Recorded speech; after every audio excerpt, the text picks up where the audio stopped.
はい、ということで元気でしょうか皆さん。Yo, Wagwan, they don't know. This is Mighty Crown Official YouTube series. Yeah, the interview series. Volume 5. Yes, and today I got none other than, Jamaica's top singer. Yeah, they call him the Singy. Yes, he just released the Healing album. So we want to talk about that. Welcome, people. Tarrus Riley!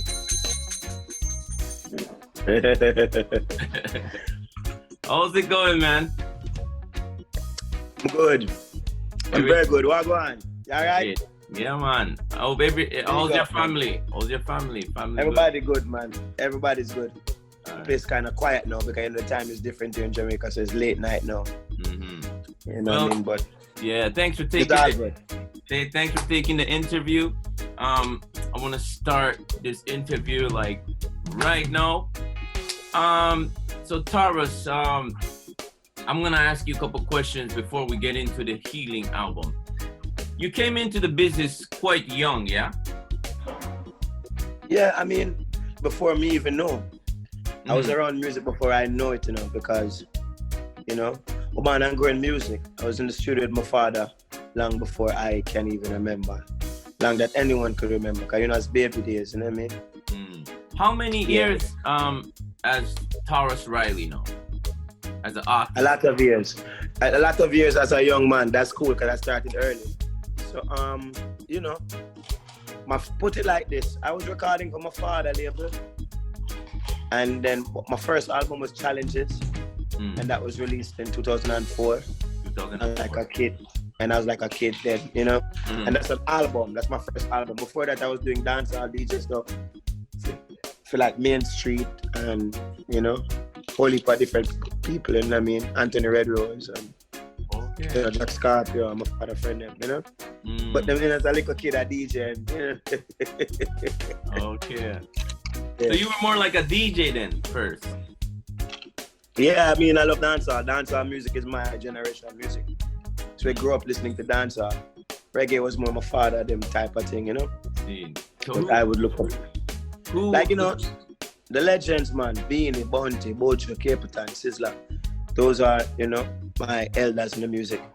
So when me fit in the music, I'm like the middle child, because like there's a generation after me, and so a lot of people can call me Liquor Brother, and a lot of people can call me Big Brother. I'm right in the middle. You understand me? So like Sizzler, Jack Cure, them and they're veteran for me because they were before me, And then like the new youth, them like that's the Chronics. Him come after the music after me. So I have a unique placement in the music. It's very interesting.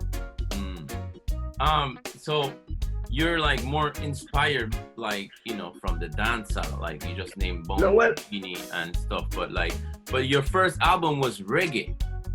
Yeah. So what now? I'm not really, that was one part of inspiration, because, Shabba Ranks and Supercat, them inspire me how to dress. You see me? I want just like them. Yeah, and then, but once again, that was like one of my bigger cousin them and did for them kind of music. But after DJing, I want to do more with music. I never just want to DJ alone. I want to play instruments. I want to do more and more. So I have a brethren at the time who used to DJ to name Liquor General. Well, later on, him call himself Lavasca. Him say, yo, him encourage me, and say, yo, you should sing. You have a good voice. And it start there. My mother used to tell me about my voice. But when your parents talk to you, you don't really take it, too serious. But when my virgin tell me no, I said, wow. And it start there. And then later on, people like Gibby, legendary guitarist from 809 band, Gibby Morrison. And then later on, Mr. Fraser said, yo, you're wasting your voice. So everybody encouraged me to sing. So that's why I call my first album Challenges, because it was a challenge. And it's produced by a virgin named Courtney Crichton, and the label was called Yaman. So that's like my first album. And imagine a little youth with an album at the time. It's like, what? A big deal. Me charge, yeah? Nice. see. Yeah, because I heard Dean was speaking with someone else on the IG and was talking about you were like, the quiet one in the studio, like back in the days, and like listening to everybody. Yeah, and he kind of heard you sing one day, and he was like, "What? Yeah, sing that again." And then, so that's true then. It wasn't in the studio. It was actually around at his yard. He would come in. I used to live around there.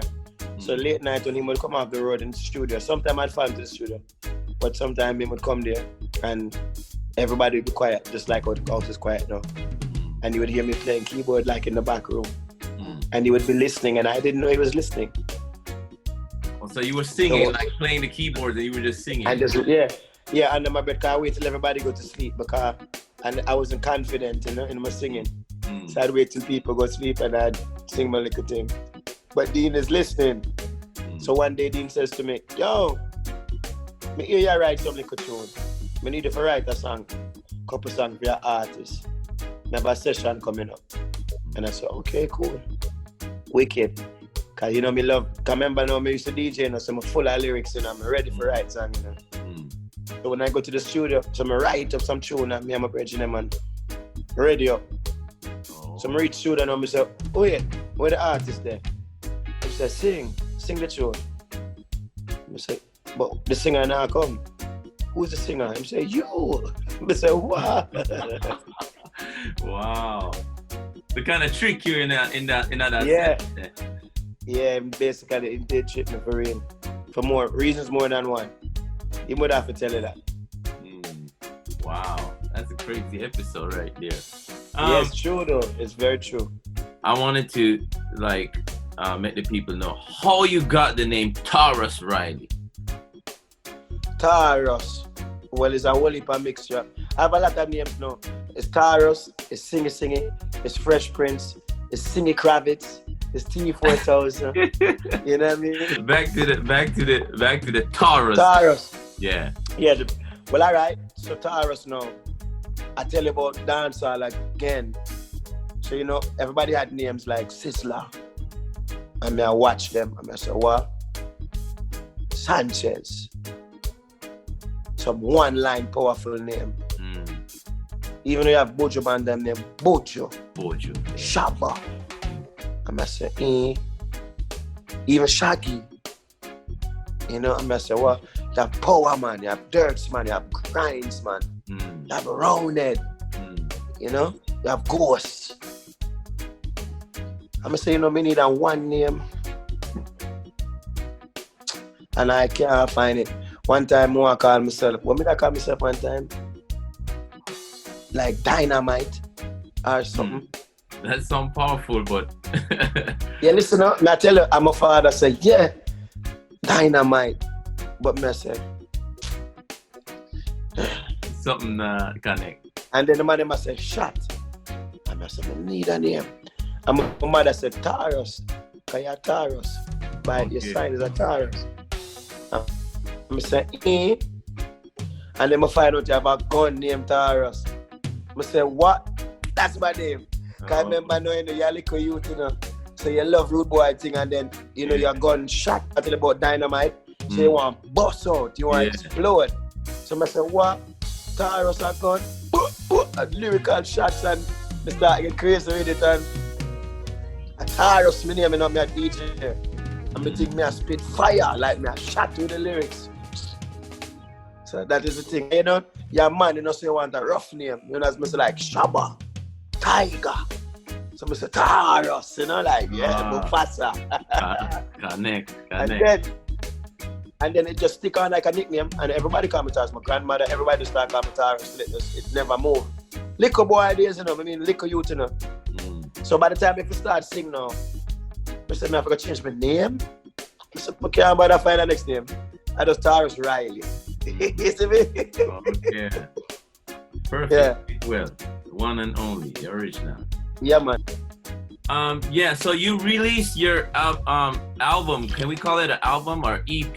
Healing is definitely an album. Healing is the album. How many songs is in Healing? You tell me. What we have? 11, 12? That's a good question. I don't remember. I've been doing so much work. I think 12. Let's look. If you bear with me, I'm gonna look. 12 tracks. 12 tracks. Yeah. That's definitely an album. I'm telling you. How many songs did you record accordingly to this album?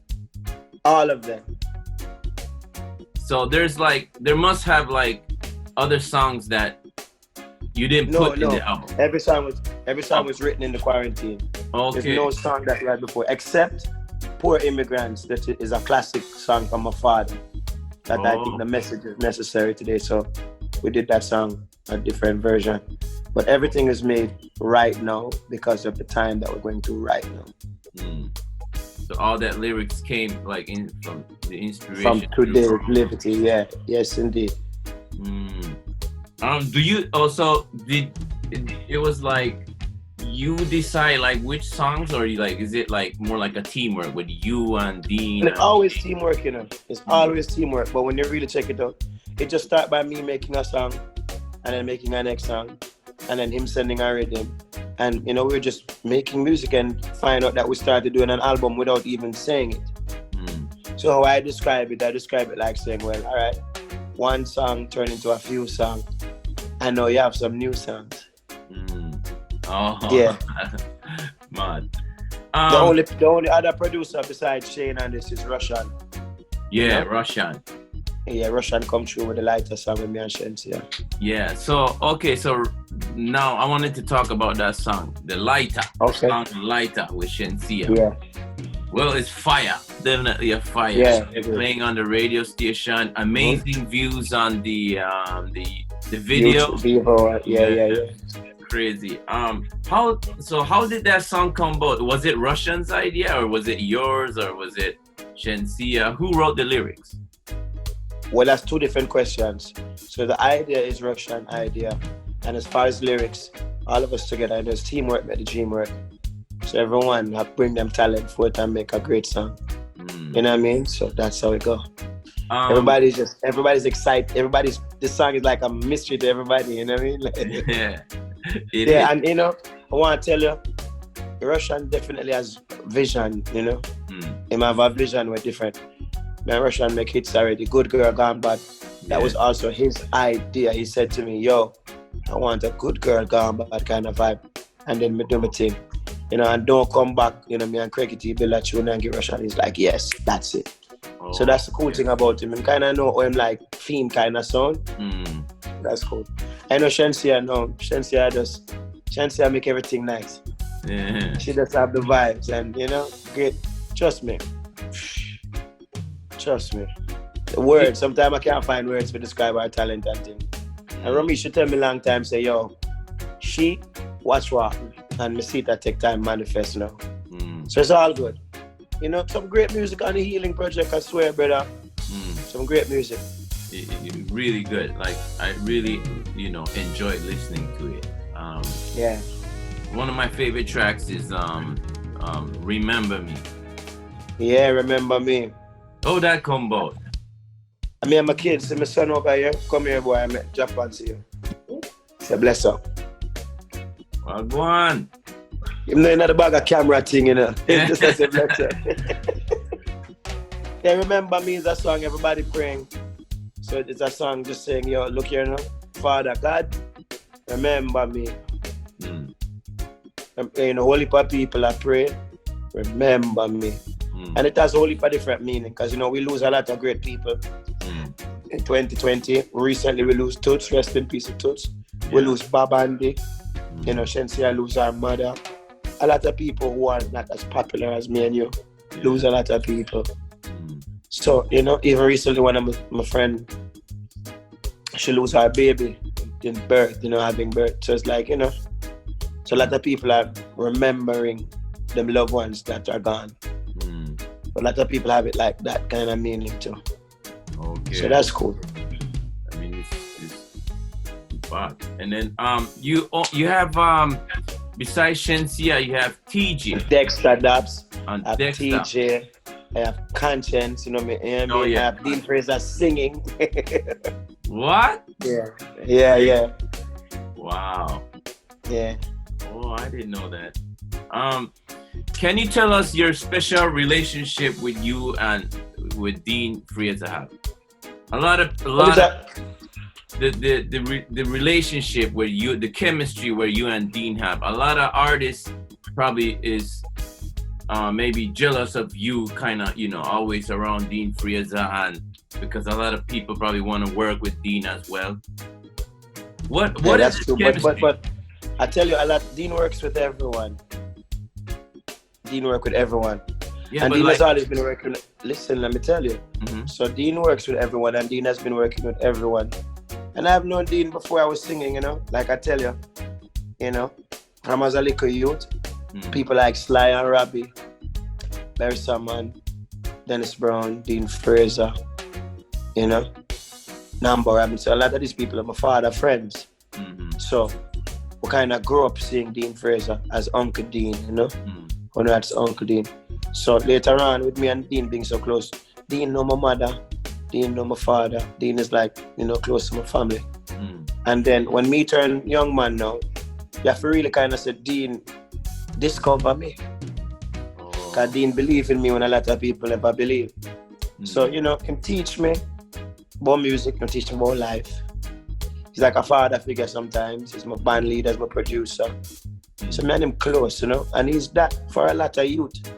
He was that for Sizzla Kalonji, he was that for Luciano, and the man to pave the way for me. He's like that every day for a lot of youth. Every youth in Jamaica can call on him to help them sound better.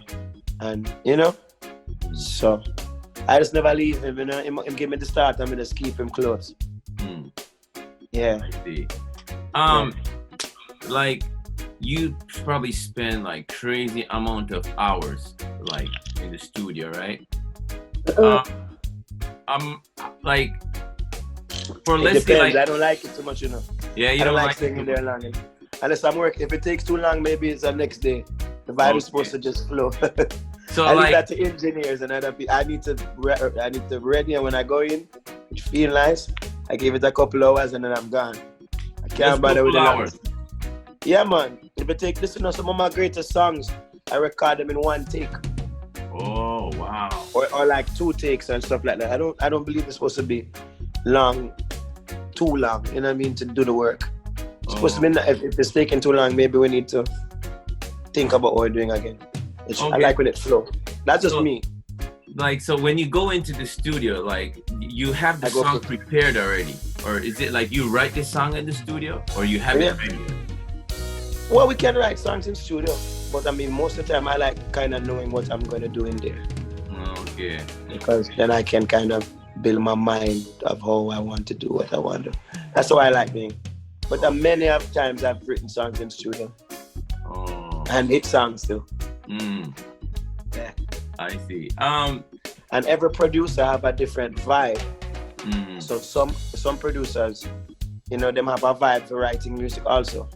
So them want me forward so we can build together. Okay. While the next man have a rhythm and them just want to bring a song come. Okay. Oh, so prior to the producer, you kind of work different then? I mean, it just depends. That's the good thing about music. It's always a different way to do the same thing. So it never gets boring. Oh.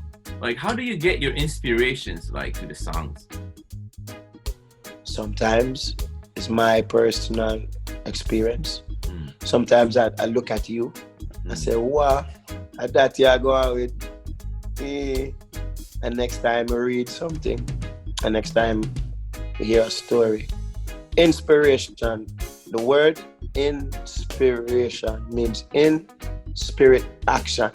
Okay. So we see things and them come in the spirit, forward in the spirit, and then you take action. Oh, I like that. I like that. Yeah.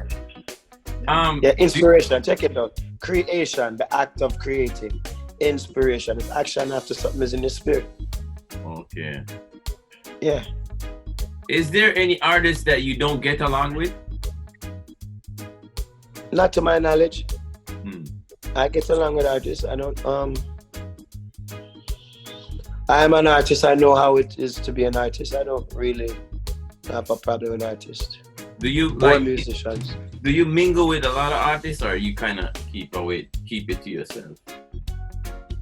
Well, both. You'd have to say both. Because I mean, here I am on the album with TJ, Shensia, Conscience, Dexter Daps. So that's me interacting with artists. And if you check my track list of music, you have songs with me and Idonia, me and Zaga, me and Governor, me and Chalice, me and Third World, me and Tunaga. Like I would make music with everyone who, you know, love music. So I wouldn't say that's somebody who stay to themselves. I have a lot of collabs with a lot of different artists and producers. Ellie Goulding and Major Lazer. You know what I mean? Yeah, true. We make a lot of collabs. Estelle, one of my favorite songs. You know? Wow, we have a lot of collabs. I have a lot of collabs. Is there any artist that you still like, you know, haven't worked with and you want to work with? Off the top of my brain, no. But I love a lot of artist music, and I'm always ready to work. But if you just tell your artist right now, nothing really, nobody really. Cause you probably work with a lot of artists around you already. So. Yeah, I work with a lot. I work with Vibes Cartel. You know what I mean? I work with a lot of artists, you know. So like, you know, maybe the artists who I like my heart I jump to work with, they're probably not here anymore. Yeah. But we love music, man, and we're always welcoming to who love music like we and ready for work. Do you think, I don't know how you feel about this, but you know, there should be more collabs, you know, with like not only you but like some other artists and some other artists, right? And I feel like there's a lack of unity, you know, due to ego and envy in the industry. Is there a way to fix this? Well, that's why we have the healing here right now with Tarrus Riley leading by example. I have to give a ring. I have to give a bell for that. and trust me, you'd be surprised how the music is united. We're probably united more than we get credit for. If you check my brother in Dexter Daps, I also have a song on his album. His album is called Veng. And on that album, there's a lot of collabs to it. It's full of collabs. Him and Beanie Man and Spice and IKEA and all heap of people. Yeah. Okay. We united more than we get credit for, bro. Trust me. Are you signed to like some label, or used to be signed with VP, right? No, I was never signed to them, but they were doing great distribution for me and they helped promote my music. I never signed. I want to tell you the truth. I tell you the truth on the interview. Once upon a time, I was kind of against being signed to a record label because, you know, we hear about the stories of the artists getting, you know, the short end of the stick or ripped off. But nowadays, with me doing different kind of music and growing, a record deal would be something cool just to get my music on a different platform. Yeah. Because I think the music that I make is also international. So, you know, with someone internationally promoting the music, look at a song like Lighter. Lighter's a big song. We need to hear that on the mainstream radio, you know what I mean? And there's whole heap of other songs like that. Give Me Liquor One Drop. You know, that's a nice reggae song we should hear on the mainstream platforms, you know? Yeah. You know? So nowadays, it was something I'm like, you know what? Dealing with a record company might not be that bad. But I'm independent, and because of that, I have to spread love and big up my fans because they have made my life a roller coaster. Them big me up. And trust me, it's not like no big record label I push with. It's just me and Mr. Fraser, Shane Brown, you know, our little team just do what we can do. And trust me, a lot of blessing come forward. I've seen a lot of entertainers, a lot of artists perform, and then there's some artists who's not a good performer. I'm gonna be honest. There's some artists who's not a good performer, but there are some artists that's real good performer, and you're one of them. How from what me I hear, like, you know, Dean speaking and hearing that you're like used to be the shy guy, and from that now to that performance, how did that transition came about? Like I'm like really like eager to know, like, well, listen. I remember, I tell you now, dancehall music is a big influence. So I remember as a little, like, you watch dancehall, you watch Ninja Man and them man when them go up on stage. Them walk a certain way and them dress a certain way. And, you know, you see Budju them and all these great people. So that's like one of the things I look and say, yeah, you have to rock it, you know? And then differently from like Shabba them, when you see them and them walk out and the video, like I say, yo, you know? But that is one aspect of it. And the next thing is, I don't really take it for granted that people are coming to see me. So I want them feeling nice. Because you can't have a good concert if the people don't come out in good vibes. So I believe that the music that we make put them in a good vibes. So when you go sing a song, it's easy because them already, you know, they want vibes with you. So you just vibe with them, you know. And then thirdly, which probably could be first, we have, you know, some very good musicians who rehearse hard and then rehearse serious. So nobody's joking in rehearsal. We're really trying to do our best. You know what I mean? Yeah. So all of those ingredients together and everything else is just fun. Well, you see, a lot of people don't say stuff like that because you know, like, how important, like, of course you're in the forefront, you know, performing, but so important, like, people around you, like, you know, with the bandsman, Dean, you know, the bass player, guitar, drummy. Yeah. It's the whole, man. Like the whole communication within the stage that brings the. You know something funny? You say that and you just bring my mind somewhere. It's like that studio too, you know. When you're recording, it's a vibe in the studio too, you know. So it's good when you get back that on stage. True. What's next for you? What's next is going to my bed after this interview and giving God thanks for another day.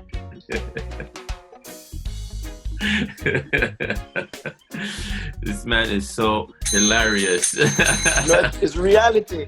This man is being so real. One last message to your fans them in Japan and rest of the world, because not only Japan, you know, the people that might watch this, you know what I mean? Yeah. I don't have a last message. I have only a message. So I have lasting messages. I want it to last.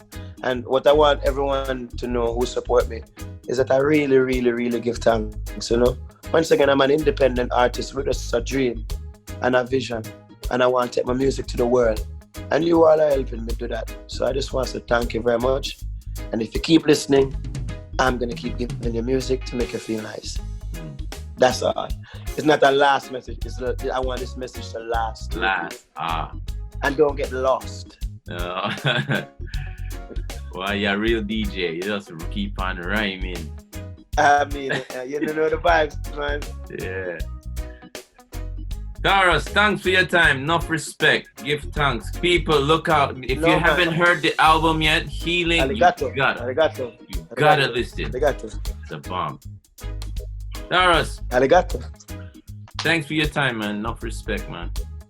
Big up, my brother. Oh.